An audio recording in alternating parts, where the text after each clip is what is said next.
Hello and welcome back to Nerd Level Rising. My name is Jake, and today we're going to talk about Dune, specifically the sequels, the full series here by Frank Herbert.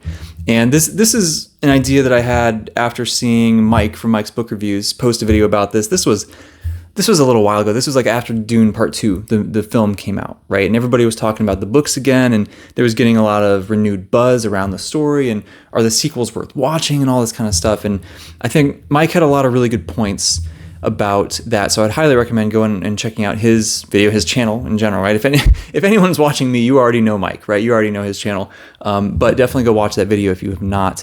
And then another great channel that has a lot of great Dune content is Quinn's Ideas, right? So he's got a lot of great stuff about the sequels and why they're still really good and why they're still really worthwhile, even though they might not be quite that same specialness as the original book there, right? But anyway, in this video, I just want to kind of talk about my opinions about the series and why I think the full series is still worth reading, right? If you have a certain proclivity, shall we say. So I'll start with my non-controversial take first, right?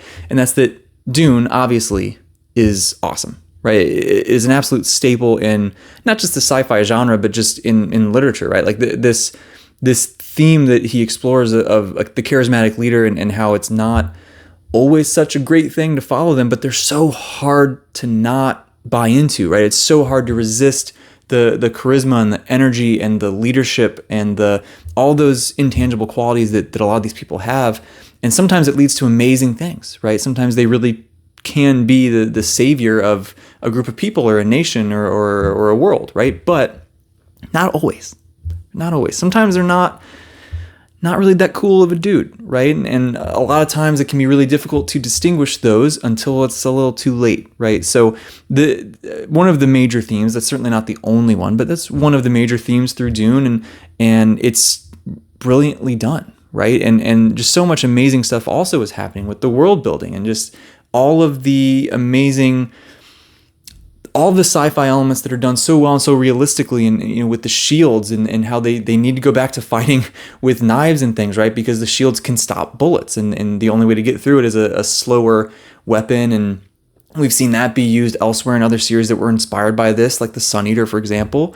And the ornithopters are so cool, right? And just seeing how those are so like insect ships, kind of, right? But they make so much sense in this world, and seeing the different peoples, right? And the conflicts that are happening from this alien group, right? I mean, they're not aliens, right? They're still, very, very humanoid, right? They're not complete Xenobites in this point. It's not like the Cielson with the Sun Eater, but we're seeing the House Atreides and interacting with the Fremen, and just the cultural, the profound cultural differences that are conflicting in some ways, and they had to figure out a way to work through this, right? And there's some very, very not just entertaining to read about, but thought-provoking ideas in there. We're seeing the conflict between the Harkonnens and the Atreides, and all of the sort of house politics and everything coming down from the Emperor. Like there's a lot of amazing things. It's not just the charismatic leader stuff. At the end of the day, it's also just a cool sci-fi book, right? But Dune itself, enough has been said. Don't take my word for it, right? I'm the last person. I'm just the most recent person as of today to talk about this. Millions and millions of people have talked about this already, probably more than that. It's great. You should read it if you have not. But the next piece of that would be Dune Messiah, and I think that it's not controversial to say that Dune Messiah really puts a bow on Dune.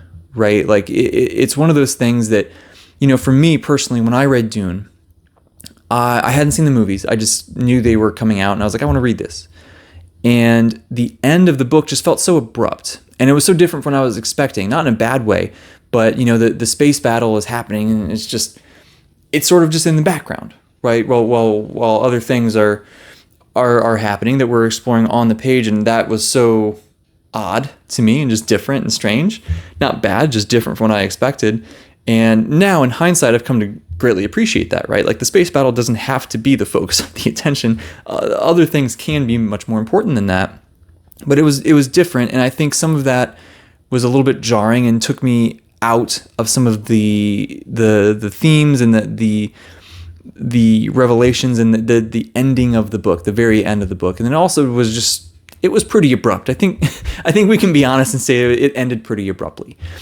Dune Messiah is sort of like the falling action of Dune, basically, right? Like it's really just continuing the story, in my opinion anyway. It's just continuing the story, and it feels almost just like you can add that on to the end of the book, and it could just be one long book. It's sort of how it feels to me.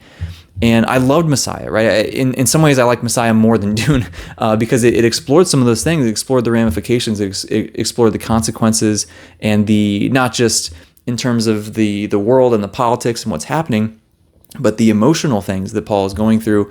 And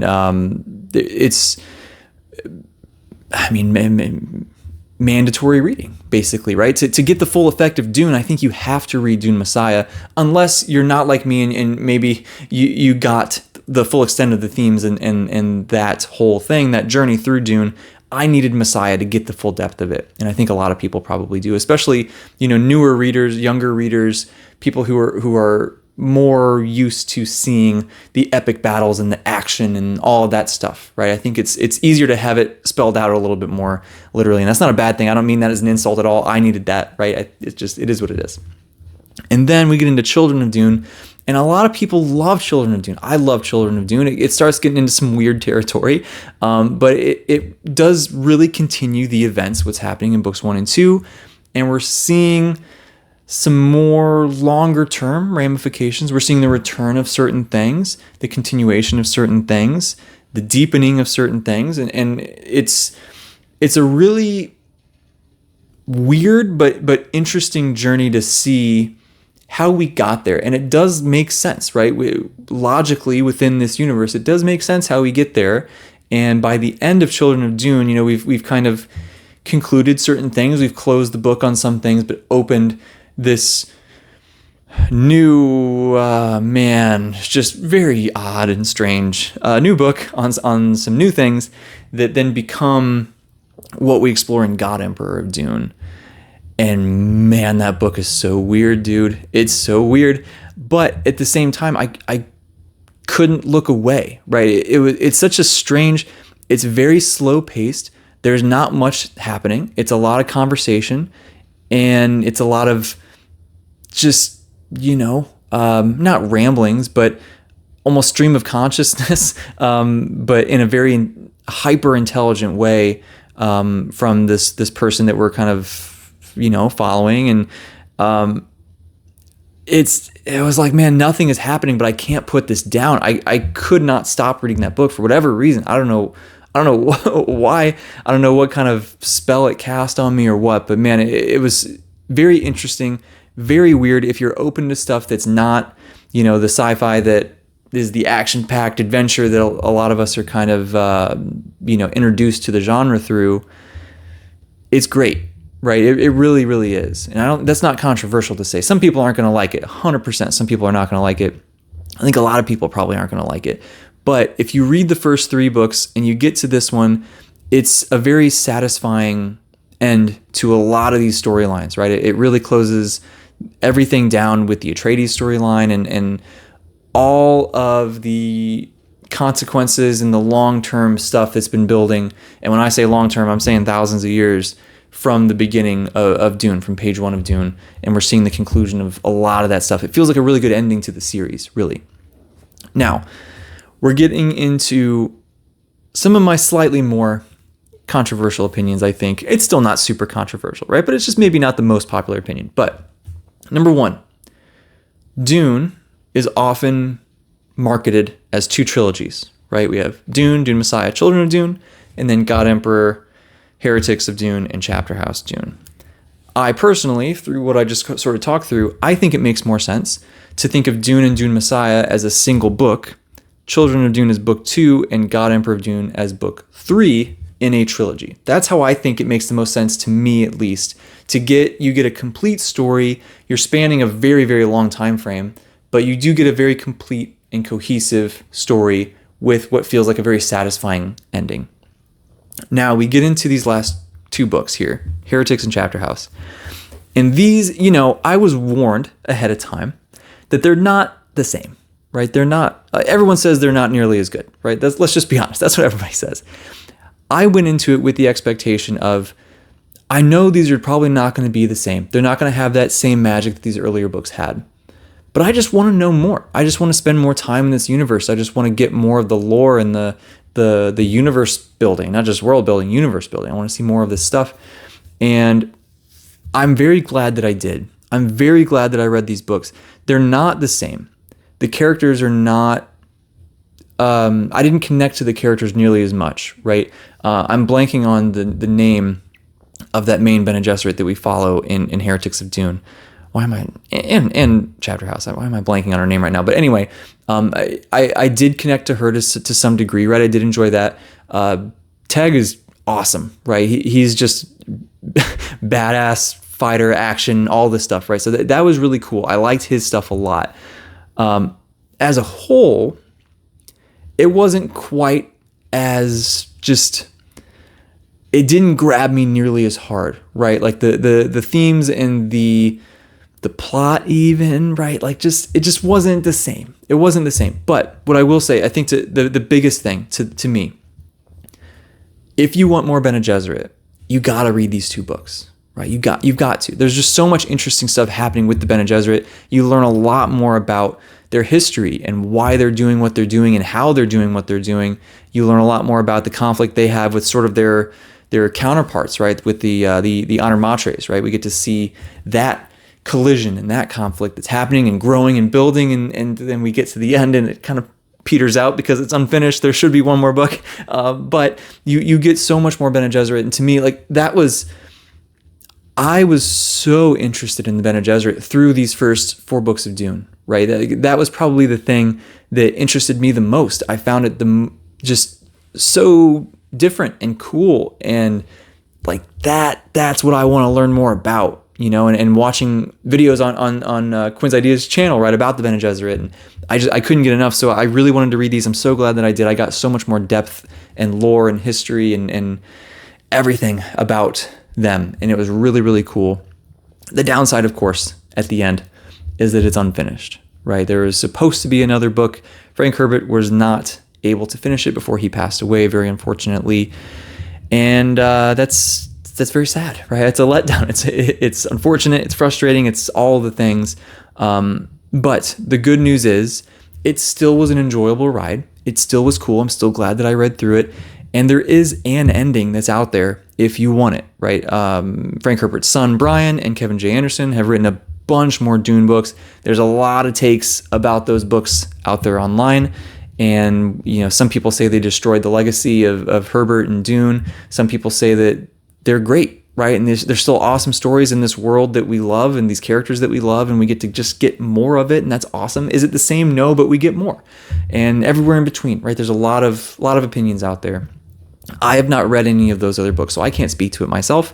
I really would like to be honest, you know, and I think I will go into it with the mindset that it's not Frank Herbert, right? It's going to be different because it's different people writing the books. It's the same way as Malazan to me, right? That Steven Erikson and Ian Esselmont are two different people, and they explore some similar things. They use the same settings. They use the same characters sometimes, but they're different at the end of the day. They're just different writers. They have different life experience. They're going to explore different emotions and different themes and from different angles, and it's just different, right? So that's how I'm going to go into it. And I'm going to go into it just with an open mind. And I don't know when I will do this, but I do own actually all of the expanded universe Dune books because Humble Bundle had a huge deal. I think that was over the summer maybe, that I got literally all of them for $18 on ebook. And I was like, okay, yeah, sign me up. I'll do that. So at some point I will come back and read the 2-part finale to the Dune saga and just see what they did. I'm just curious, right? That's really what it is. I'm just curious where they took it, because some of the stuff that was happening at the end of Chapterhouse it felt kind of out of left field, right? So I just want to know, I just want something, right? Something from there. Maybe it's satisfying, maybe it's not, I don't know, but I just want to know what's going on. And there's a lot of really cool prequel stuff that's out, exploring some of the deep history of Dune and just how everything ended up being where it is when we get to this point where we're meeting Duke Leto and Paul and Jessica and all those people. So I do plan to check them out at some point. Not sure when, but we'll go in with an open mind.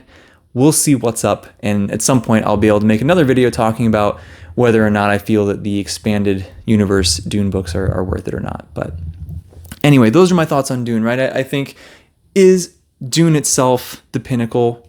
In my opinion, Dune plus Dune Messiah is the pinnacle. But I would definitely read those if you're a fan of sci-fi or fantasy. A lot of these ideas have bled their way into the fantasy genre, the tropes that we love so much. A lot of that has bled its way in. And for example, Malazan is heavily inspired by Dune, especially early on. You can see some things in Brandon Sanderson's work that came from Dune. Like it's all over the place. This is, I don't want to say it's on par with Lord of the Rings, but it's in that same sphere of influence, right? So if you haven't read Dune, you got to, man. At some point in your life, you got to make time to read Dune. It's not that long. It looks really thick, but this reads very quickly, right? It's not nearly as long as it looks. And if you want to stop after Messiah, I think that's a great stopping place. It's awesome. If you want to continue, I personally would recommend at least finishing God Emperor. I think it's a great conclusion, a great feeling of just tying up loose ends, and you feel very satisfied at the end. And like I said, if you want more Bene Gesserit, continue through those last two books, knowing it's unfinished, and you're going to be left, wanting some more there at the end. But such as the breaks this time, right? And then the expanded universe is out there if you still are interested and want it and are able to go in with an open mind and avoid some of that thinking that you're just going to hate it for the fact that it's not Frank Herbert. And, I just think that's not fair, right? Let's just go in with an open mind and see what's up and form our own opinions. Anyway, so thank you for watching. This has been Nerd Level Rising, talking about Dune in this case, one of those nerdy things that I love, and I would love to know what you think about Dune, right? Hit me up in the comments, please. I would love to know, have you read Dune? Have you read all the books or just a couple? Did you watch the movies? Did you read the expanded universe? I'd love to know what you thought of those. Do you have certain favorites, or, do you think it's worth my time or not? Where should I start with them, right? All those kind of things. I would love to talk to you guys about Dune and about whatever else is on your mind. That's why I made this channel. I want to make friends. I want to have these conversations, man. It's so fun. If you like this video, please give it a thumbs up. I'm told YouTube likes that. It seems like a good thing. I don't know. Everyone else says that in their video, so I'll say it here. And if you enjoyed this, please consider subscribing. That would be amazing. I would love that. I want to just talk to more people, and that's how the channel grows ultimately, right? Is getting subscribers and getting likes and comments and all that kind of stuff. So you got to play the game a little bit if I want to have some conversations and meet more people and have friends and all that good stuff. So we'll do that, and we'll enjoy it along the way. Thank you so much for watching. I will see you in the next video.